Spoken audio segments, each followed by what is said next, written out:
Hey guys, Ash here coming at you today in Raid Shadow Legends. Welcome to the video, guys. Today, the top 25 arena nukers right now here in the end of September 2022. There's been so many good nukers added to the game or buffed over the last 6 months since I've done a video like this that I can't wait to get into it with you guys. Who is your main arena nuker? Who's your main arena nuker? I want to hear from you guys. I want to kind of skim the comments and see who you guys are using, especially if it's a champion that I don't mention, because honestly, there's probably like 40 or 50 solid arena nukers. I'm only going to cover 25 in this video, and they're in no particular order because it all depends on the champions around your champion. It's hard to say number one is this. However, my number one arena nuker is Heffrak. I made a video, Bye Bye Tronda, just showcasing the team that I use Heffrak on. One day you will have to answer for your actions, and God will not be so merciful. I love this dude. He is a boss, certainly one of the best and most wanted nukers out there inside the entire game. This hits incredibly hard, the Heffrak Scorn, and then when an ally is killed, it's instantly activating it, and it's not putting it on cooldown. He also has a self buff with an extra turn on the A3. This dude is just absolutely insane. A champion who I never thought would be on the list of top arena nukers in the game is Cupidus, but as we mentioned, he got a big buff. This dude hits hard with an AoE on the A1, and then they increase the multiplier on Flames of Passion on this hard-hitting AoE on his A2, and then he can basically one-shot anybody with his A3. We usually see him paired with Venus. Venus and Cupidus pairing, especially in like Platinum or Gold 5 arena, you see that everywhere now. Those champions are really, really strong. When they're on the same team, she can cleanse the enemies and kind of set up Cupidus as well. So with the chance of an extra turn on Venus's A4, she can cleanse. I didn't know I could do that. Or I should not cleanse, strip, excuse me. Strip all the buffs away and then come in and debuff with decreased defense and weaken. That is a really, really strong potential opening move. Number 3 is going to be, let me talk about 2 legendaries. Let's talk about one of my favorite epic nukers in the game, Genbo, the Dishonored, man. This dude is a boss! My head's about to explode. Really, really good champion. He has another one of those, kind of like Heffrak, a self-buffing damage ability, and then with the extra turn comes into Heartless Blitz, and boy, does that do a lot of damage. What makes him really special is he's immune to decreased attack and is ignoring unkillable. So bye-bye Leo, bye-bye Skullcrown, bye-bye Swift Parry. Genbo is definitely one of my, I would say he's my number 1 or 2 epic nuker in the game for me personally. What about you guys? They're in no particular order because it all depends on the champions around your champion. It's hard to say number 1 is this. I did not ask for the life that I was given, but it was given. Okay, next up is going to be, speaking of epic nukers, she's still on the list. It's still a Skullcrown. She's amazing, man. She still is amazing. She's still got it after all these years, guys. An AoE on the A1, extra hit. They have more than 50% HP. Makes her amazing for blender comps, ally attack champion. And then she has a hard-hitting corrupting touch on the AoE on the A2. And then she has that annoying unkillable that makes her, you know, be able to withstand a punch, right? She's not going to be one-shot unless you're going against, you know. But it was given. But Skullcrown is an amazing champion. You can use her on all sorts of different teams. She also has the speed or lead, right, for the arena. So you can use her as a speed lead as well on a you know, a nice fast metal farming team for your great haul. All right, next up is going to be, it's Shemnath, guys. Shemnath is insane. The statue of Nukerty. I did all my best to smile. She's great. Is it a he? Is it a he or a she? Leave me alone. She got the flowers. There's a Statue of Liberty. Of course there's she. I really love this champion, guys. On this A3, attacks all enemies 2 times. Heavy hitting ability, 3-turn cooldown. The first hit removes all buffs. Second hit ignoring 20% of the target's defense against target that have no active buffs. Well, they just got removed, right? So really, really good nuke in Humbled and Broken. It's not as hard as some of the other nukes that we'll talk about in today's video, but the fact that we're removing all buffs before we go in on that second hit is just tremendous. Ignoring defense as well. I really, really like the statue of Nuke. Next up, guys, is going to be a champion who received a buff. It's Constantine the Dayborn. Honorable mention, actually, some of you guys will freak at this, but honorable mention of Vlad, man. He's not that bad. He's not that bad. Give him a shot. He's not that bad. But Constantine, I like him a little bit more. He's got the AoE ×2, hard hitting, ignoring defense as well, depending on what debuffs they're under. Quietude can basically one-shot pretty much anybody. Very, very hard hitting, single target ability. And then he has the denial of the revival as well. So block revive from certain factions, Demon Horde, Undead Horde, Knights Revenant, which you see a lot of those champions in the arena. So Constantine could be a super, super viable Void Legendary nuker. He ought to be good, right, for being a Void Legendary.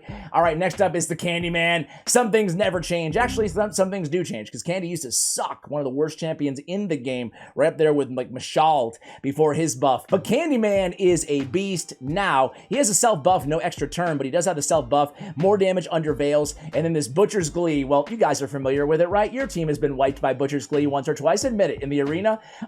Very, very hard hitting, and one of my favorite Force Affinity nukers out there inside the entire game. Let's cover Captain Obvious here. Tronda, yeah, she's still an absolute beast of a nuker. Cloak of Ages, very, very high multiplier. I think a 6 multiplier on that first hit, and then he hits everybody else with a second hit. If you want to really just take down one, you want to take down like a Duchess, right? Boom, Cloak of Ages, kill the rest of them. Or you can use Forge Rhythm. I build my Tronda with very low accuracy, so she's always landing these 2 hits instead of the stun. But hey, even with stun, or even with accuracy, excuse me, you know, you're stunning the enemies, so who cares, right? But either way, she's killing them. She's killing them, and Tronda is one of the best nukers out there. And look at that health, man. I mean, 22k on a nuker? 1600 makes her incredible for even PvE content.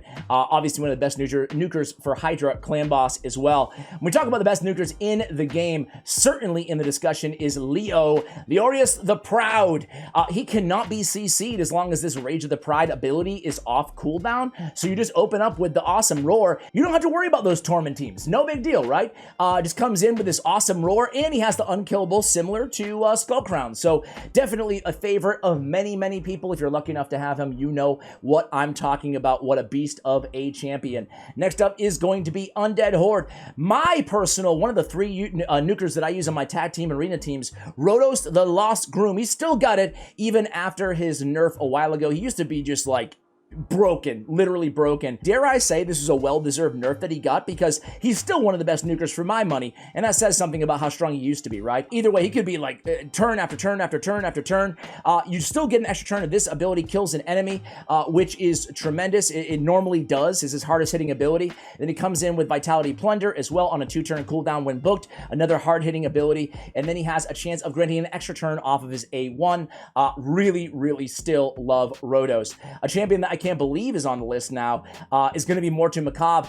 There's so many fun ways to build Mortu Macabre for the arena. I happen to run him in Stone Skin. I think that's probably the most popular on a Go Second team. This dude just stays alive. He's an absolute tank, an HP-based champion, 23k base HP, and then with the Stone Skin as well, he's not going anywhere. It buys him more time to activate his Peril ability, and Peril is so annoying when going against it in the arena because it feels like it procs every freaking time you go against it. Does it not, man? I mean, when I have him, he never gets Peril. When I'm going against him, Peril, Peril, Peril, Peril, Peril. Okay, you know what? What are you gonna do?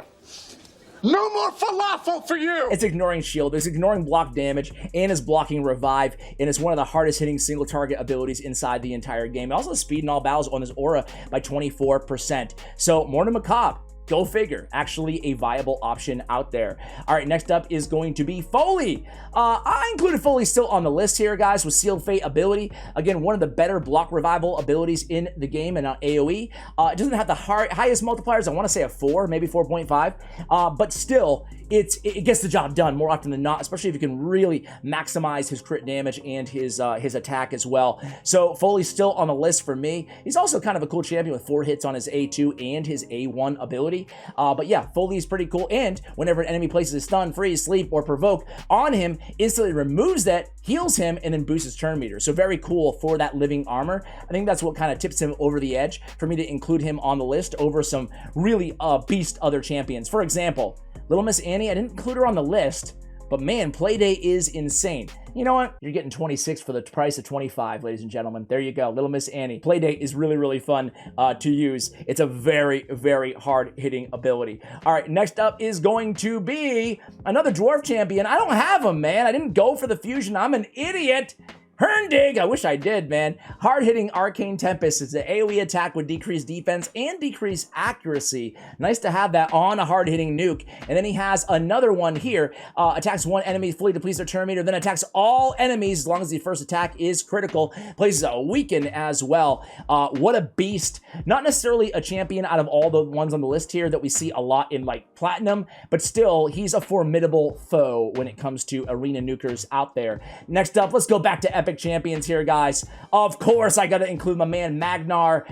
He's my favorite HP-based nuker inside the game, and it's really not even close. He's also Spirit Affinity. There's not a ton of good Spirit Affinity nukers. We're gonna talk about two more in just a moment here, but man, he's a beast. Percussive Pound, it gets the job done. A double hitter, it's a lot of damage, and really just absolutely love this champion. All right, next up is going to be, we talked about defense-based nuker. Let's talk about, for my money, the best, or at least in the conversation, probably the best defense-based nuker. We talked about HP, let's talk about defense. So he has Wave of Despair 3 times at random, hard-hitting ability on a 3-turn cooldown here, also with a Provoke, nice to have. If a buff was removed by this ability, the Provoke cannot be resisted, so that's a really, really fearsome combo for the arena. Then on his A3, it's an AoE, decrease the duration of all debuffs on each target, places a Provoke on enemies for 1 turn, and then a shield on himself. Damage increases by 10% for each debuff on the target. So Reign of Terror is, yeah, it can really strike fear into the opponents,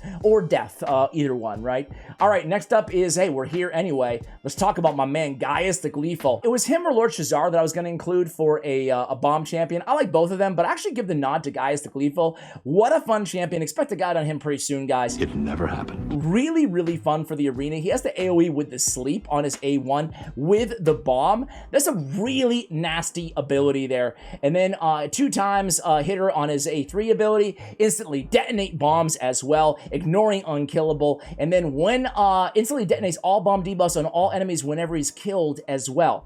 So, man, oh man, oh man, he's a great champion. He's one of my personal favorite nukers, a champion that I'm itching to get in there on one of my main teams, and I know he would not disappoint, right? We have a tie here, guys. You're getting 26 for the price of 25, ladies and gentlemen. I don't know why I chose a tie for these two champions, but for me, they're the two best attack-based Spirit Affinity nukers in the game, unless I'm forgetting somebody. I think they're my faves, and that's Cleopatrax, who received a massive buff to her multipliers. Feather Barrage does a lot of damage, and Sky Punishment does as well. She's like an insanely good nuker, especially if you're going against Force Affinity champions. It's great to have a Spirit Affinity champion like Cleopatrax on your squad, and the two-way tie is going to go to, again, only thing, you know, the similar between these champions is they're both kind of a little bit extra available. You can get Bianca in, I believe, the clan shop, and you can get Cleopatrax as a login champion. Bianca's really, really cool, guys. On her A2, she has a perfect veil on herself with an extra turn. So you open up, you kill somebody, perfect veil, then the A3 comes in, attacks all enemies, ignoring shield, removes shields if she's under a veil or perfect veil, which we're doing on our first turn, and then deals extra damage based 15% of the removed shield buffs. Wow, people don't realize how good Bianca is inside the game, in my opinion. I'm including Ethos. He's, I think, really known as a PvE nuker inside the game, but he can get the job done too in PvP inside the arena. He has 2 strong AoE attacks, Extinguish Life, which is incredibly hard-hitting. It's always critical as well, and then the Outburst as well. So, hey, I think that what makes him get on the list over some other champions out there is probably just that, right? He has the big version of Weaken now. He actually received a buff recently, and 2 hard-hitting AoE attacks. So in case he misses somebody with his first Extinguished Life, he comes back around, and yeah, there's no way you're surviving an Outburst and an Extinguished Life ability. I'm including Mountain King. He fell out of the meta for a little while, and I see a lot of Mountain King actually spurting back up inside the arena nukage zeitgeist and Raid Shadow Legends. He's a simple champion, but he gets the job done. 31k base HP. That's the highest HP inside the entire game, and he hits really, really hard, right? Enchanted Axe, ignoring 50% of defense, and then ignoring shield and block damage on his A3 ability. What's better is increases his champion's attack by 50%, stacks up to 100 for each champion killed. So the longer the battle goes, so that's why he's a great go second nuker, right? The more damage he is doing. All right, next up is going to be a champion that I actually didn't fuse, and I just pulled on the account, and I'm so excited to try him out. It's Astralon Man. This dude's really cool. Very hard-hitting nuker, guys. On his A3 ability, removes all buffs from the targets under Veil or Perfect Veil buffs, places a weaken debuff on all enemies, and then attacks all enemies. There, I'm like, where's the AoE there, Ash? Then he attacks all enemies, has a 100% chance of placing a stun debuff as well. So this dude, not only does he hit incredibly hard, but he's also stunning them. Very, very cool. Also a very hard-hitting Divine Eminence from his A2 ability. Really cool champion. I can't wait to build him. I have another epic for you guys. After especially Stone Skin, Titus. I'm including Titus on the list, right? Attacks all enemies 2 times. Damage increases according to the amount of HP this champion has lost. Secret skill only becomes available when this champion has lost 50% of their HP. So you put him on a team with like the Cardinal Man, and this dude can hit as hard, if not harder, as a lot of the champions that we mentioned already earlier in this video. A lot of legendaries, I should say, that we mentioned earlier in this video. Very, very cool champion on Titus. Honorable mention to Deathless too. Kind of fun, but I wouldn't say, personally, a top arena nuker in the game. Next up, guys, is going to be a newer champion. Call me crazy, but I love Rakash as a nuker inside this game, as an arena nuker, and placing a stun, and placing decreased defense. Are you kidding me? I mean, look at Rakash's kit again, in case it's been a while, in case it's been a minute since you looked at it. And you think to yourself, dude, this guy's like just insanely good, right? An AoE attack, hard-hitting AoE attack, decreased defense, and a stun. Okay. And then he has strengthened and increased speed on all allies, as if that wasn't enough, man. Very, very good champion, and underrated nuker out there as well. Next up, guys, is going to be a champion that I can't believe they buffed him, and they did. It's not in-game yet, but Baron. Not only does his A2 and his A3 ability hit incredibly hard, but even his A1 trample hits very hard, and then attacks all remaining enemies with surplus damage. And then Sky Piercer is one of the hardest hitting abilities inside the entire game, bar none. Attacks all enemies, deals pure damage, ignoring shield and block damage buffs. Baron. You're going to see a lot of Baron, I think, after the big buff to him as well. Last but not least, guys, this is a tough one, man. There's a tough one here. You know, I really love a few more champions. I should have just made this a top 30, right? But I'm actually going to give it to an old school champ in Ray. She has 3 AoE attacks, right? She has 3 of them. The best, I guess, like, total damage dealer in the game. It was between, you know, I'm going to make it a tie. Who cares, guys? 27 champions, what do you care, right? I'm going to make it a tie, because 2 old school champions who I absolutely love are Ray. She's got the AoE, more damage, AoE with the freeze, too, and removing all buffs. Doesn't matter if it's on a 7 or a 6 turn cooldown. You're only using it once in the arena, right? But I have to give love to my first legendary I ever pulled on my entire account in Biggin. Underrated nuker out there, guys. I don't know why he's not on more lists. This Molten Slag is a great ability. Decrease turn meter while you're at it, and then he can come back in with forward charge, and hey, he has an AoE as long as the first attack is critical on his A1 as well. So there you have it, guys. Top 25 nukers in Raid Shadow Legends, aka 28 or 9 or 30 nukers. Thank you so much for watching. Who do you use? Who do you agree with, and who do you disagree with? Let me know in the comments below, guys. Thanks, and as always, take care, guys.